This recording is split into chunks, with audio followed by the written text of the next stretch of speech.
I think it's really important that also in Brazil we have a conversation about our cities and about safety in our cities. 85% of Brazilians live in cities.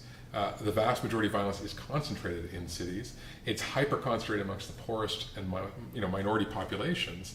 I think we have to get smarter about how do we invest in solutions that aren't just about deploying more surveillance technology, introducing more police in the streets, building more prisons, but actually investing in smart design in our cities. Using environmental design, urban renewal programs to really sculpt our cities in ways that minimize the risks associated with violence. And this can be really simple. Things like public transport, integrated public transport. When done well, you create predictable transportation. You take off all the private vans and others out of the street, and this actually makes things safer for people. Street lighting, smart street lighting, when invested in the right places can have enormous impacts. Investing in schools in low-income areas so that young kids have something to do.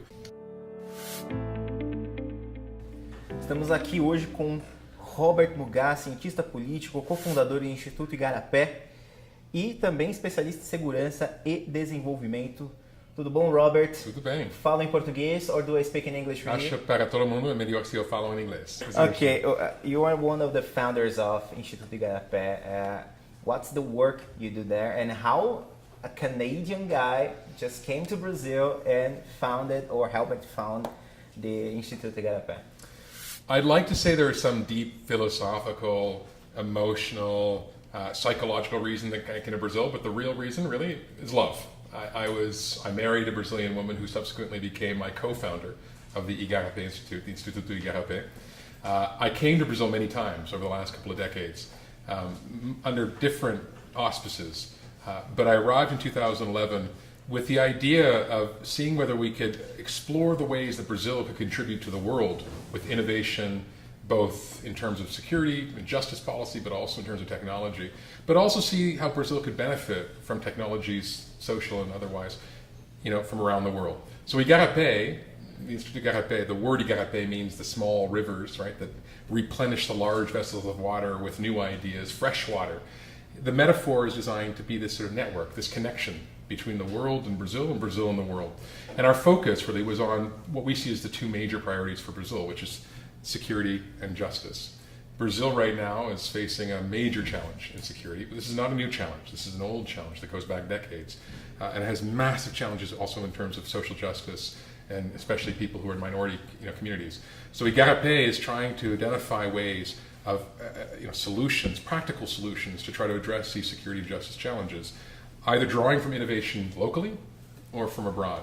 And one of the big things about Igarapé, one of the major differences between Igarapé and other organizations is that we have a global footprint. We operate all across Latin America and Africa. We do a lot of negotiations in New York and Washington, London and Paris.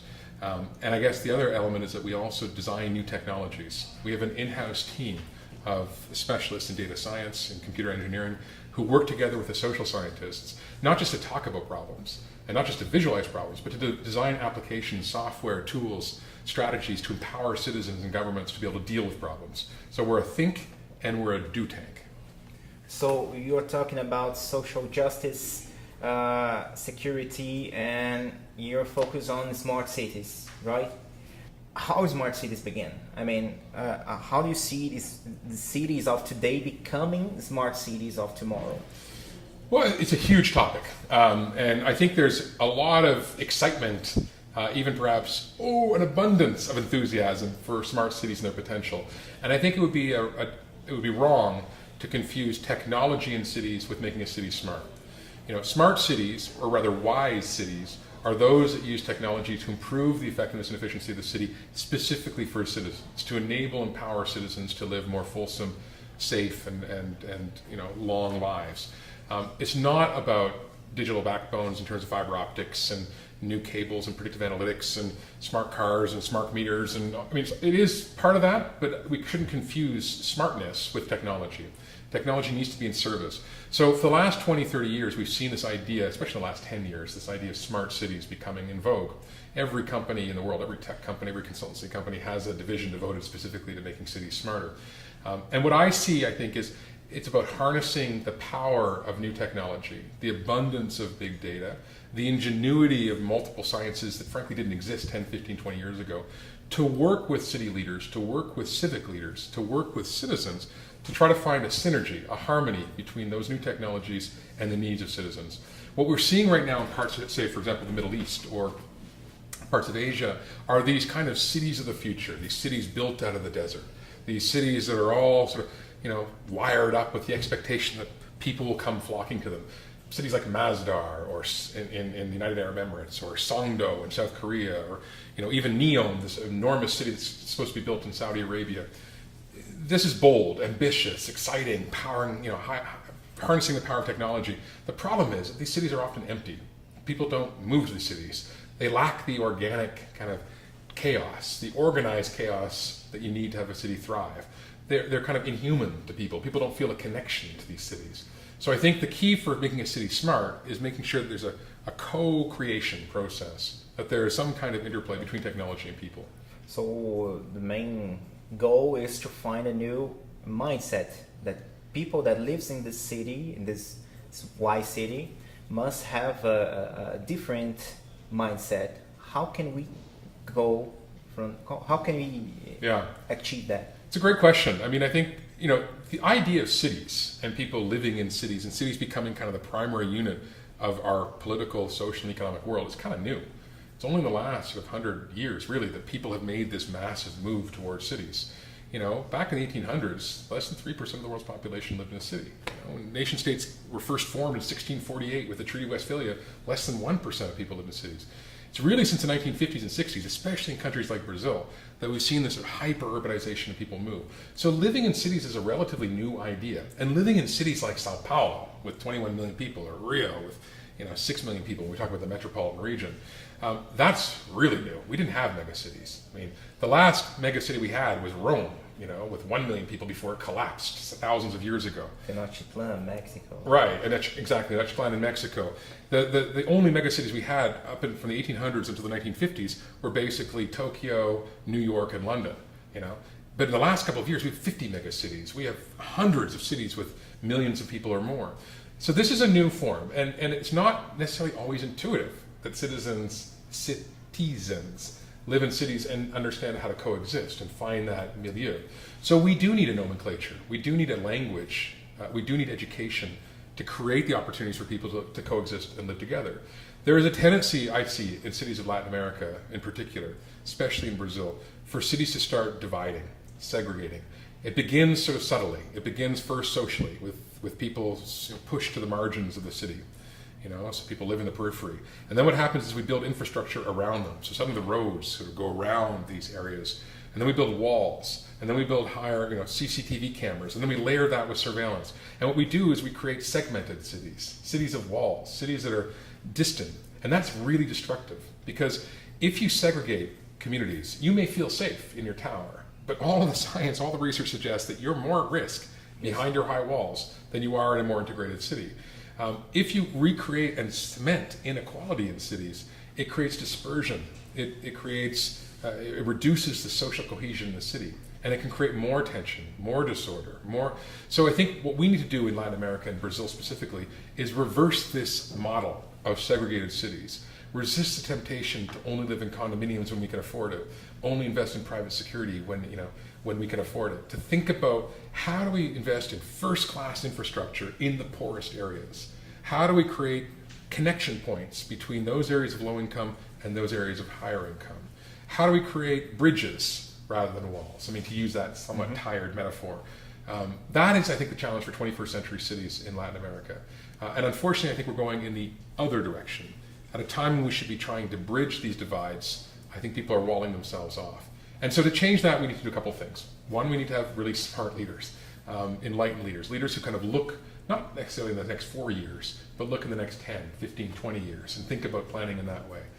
Second thing, you got to have not just government, but you need the private sector and civil society to kick in.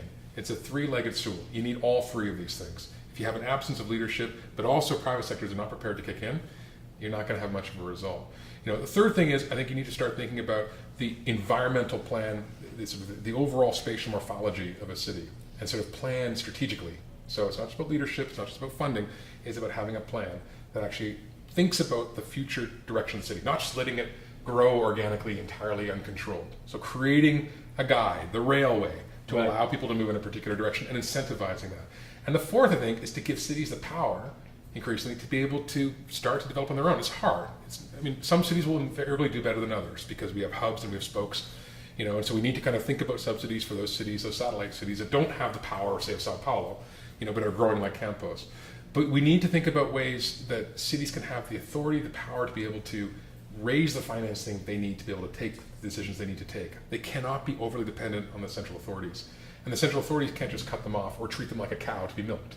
So, this issue of autonomy of cities, of decision-making power of cities, of discretion of cities, the ability to raise debt, to be able to raise taxes, the ability to kind of solicit finance, to have credit ratings for your cities. These are really important features that most cities don't yet have. And that's going to require rethinking a little bit of the model that we have as a society. I'm afraid that's the only way forward. So if all that you said right now is something that we can think of, the problem of creating smart cities is focused on economic issues and not technological. Well, I think there's two ways to simplify. There's sort of the technocratic approach, which is in a way seduced or hypnotized by all of the big data, AI, technology components, which are important and are literally going to reconfigure the landscape of cities. But there's also the human-centric component. Why are we investing in these technologies? Ultimately, is to service the human good, the public interest. And so the danger is if we reproduce inequality digitally, if we reproduce inequality through these new technologies that only serve the wealthy at the expense of the poor, or that only service certain areas over other areas, or that accelerate opportunity for some but diminish it for others, my fear is that we just recreate the kinds of inequalities that we already see in cities. So the key is just to have a human-centric vision in mind and to think about how does this technology accelerate opportunity for citizens? How does it engage them in the decision-making process? How does it create the kinds of sparks and opportunities that citizens can realize their potential? And I think in some cities they get it right. If you go to Copenhagen, for example, if you go to Amsterdam, or if you go to parts of Seattle or elsewhere, they're kind of co-creating in a way. Of course, these are very wealthy cities, and it's hard to reproduce this. Some cities have got it really wrong. They're literally just,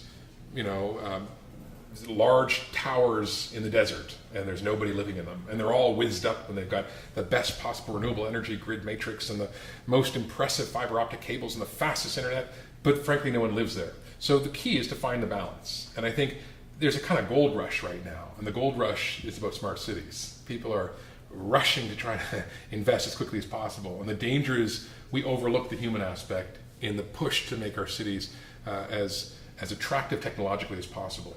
And this is a big issue. The second part of that, of course, is that as you rush towards technology and you wire a city up, there are also new problems that you produce, new kinds of challenges. Cities that are hyper-wired, hyper-networked, hyper-connected, when something can go wrong in those cities, you can have cascading problems that actually can result in major challenges. For example, power outages linked to a smart grid, that aren't more widely sort of distributed. If you have a catastrophic incident, or even a minor incident, take the case of the monkey that fell out of a tree and fell on top of the electrical power generators in Nairobi and blacked out the entire city for like 3 days. If you don't build in air gaps into your system or build in redundancies into the smart city kind of matrix, you can actually create new challenges that you will not be able to deal with. So my point is, let's plan. Let's have a strategy. Let's get citizens involved. Let's come up with new innovative ways that citizens can input into and deliberate over the future of cities. Because at the end of the day, that's critical. If citizens don't see technology as legitimate, if they see it as invasive and encroaching, they're going to reject it. And that's going to create new kinds of challenges. So it's in the interests of city authorities, people who are investing in smart city technologies, and citizens to work together. So thinking smart about where we plan, not just building second-rate infrastructure in favelas and low-income areas, but really investing in high-quality infrastructure, high-quality public goods, high-quality technology. Because at the end of the day, our city survival is going to depend on the survival of everybody in the city. We can't wall ourselves off. And I think I would ask Brazilians to resist the temptation to privatize and to secure themselves behind their own fortifications and think about that public investment in cities, to create cities for all, cities where everyone has a right to live in that city. Technology has a huge role to play in that. in terms of helping and facilitating people's participation, making citizens aware of the challenges on the ground, increasing transparency around decision making, opening up opportunities for people to engage profoundly in building a city that everyone should live in. So this is an urban country. Brazil is going to move towards being almost 100% urban in the next sort of 50 to 100 years. So let's build cities for all, not just build cities for the few. Okay, that's all. Thank you so much. Good. Thanks a lot. It was a pleasure.